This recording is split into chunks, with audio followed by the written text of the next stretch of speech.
представь, ты откладываешь 1000 евро. Хочешь, чтобы через год она осталась той же по ценности.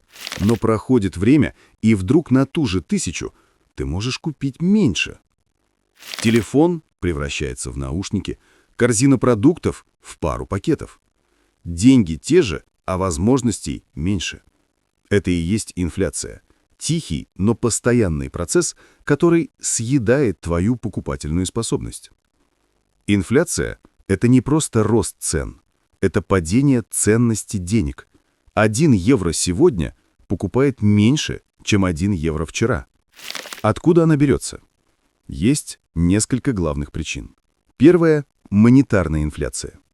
Когда государство или центральный банк вбрасывают слишком много денег в экономику. Представь, что у всех вдруг появляется в 2 раза больше денег, но товаров стало столько же.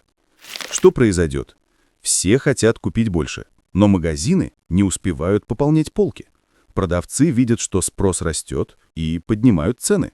Вот тебе и инфляция. Вторая – издержки производства. Когда растут цены на сырье, энергию, зарплаты, все это закладывается в конечную цену товара.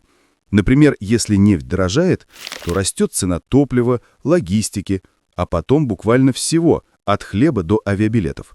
Третье – инфляция ожиданий.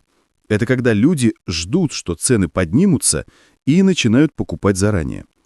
Бизнес видит повышенный спрос и поднимает цены уже сейчас. Так ожидание становится самореализующимся прогнозом.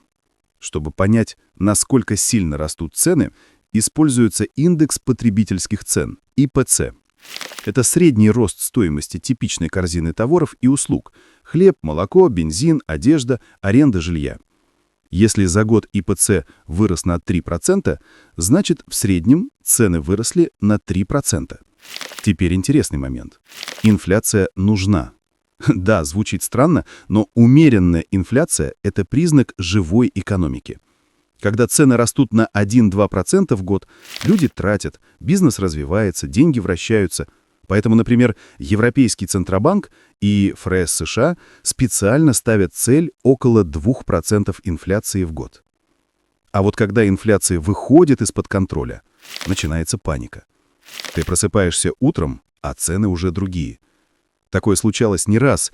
Германия в 20-е годы, Зимбабве в 2000-х, Турция, Аргентина. Люди теряли сбережения буквально за неделю. Когда инфляция выше 20, 30, 50%, экономика рушится. Но и нулевая инфляция не подарок. Если цены не растут или даже падают, люди перестают тратить. Зачем покупать сегодня, если завтра будет дешевле? Продажи падают, компании сворачивают производство, безработица растет. Это уже дефляция, обратная сторона той же медали. Так что истина посередине.